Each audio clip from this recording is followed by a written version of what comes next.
Policia bashkiake ka larguar sot nga trotuari pranë xhamisë Ebu Bekër në Shkodër një platformë për vendosjen e reklamave ku në to shkruhej se kush vjedh pronën e tjetrit do të dënohet nga Zoti. Tabela është hequr pasi është cilësuar si zënje e hapësirës publike. Ky veprim ka nxitur reagimin e përfaqësuesve të Myftinisë Shkodër, të cilët e kanë cilësuar të padrejtë një vendim të tillë. Reagimi vjen pas polemikave të fundit lidhur me ndërtimin e kullës 35 katëshe në qendër të qytetit. Ndërkohë më pas ka reaguar edhe Bashkia Shkodër, duke u shprehur se asnjë tolerim për çdo që po zapton hapësirat publike në Shkodër.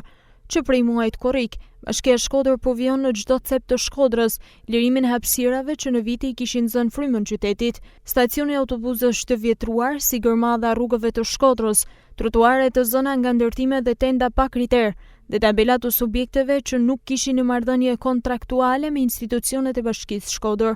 Puna nuk ndalet çdo ditë.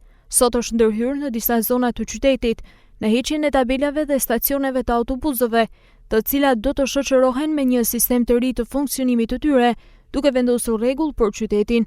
Aksioni do të vijojë deri në heqjen e plotë të hapësirave publike. Bashkia Shkodër mbetet e vendosur të ndalojë çdo formë abuzimi me hapësirat publike dhe të sigurojë që ato të përkasin qytetarëve, por një Shkodër më të rregullt, të pastër dhe me standarde europiane urbane.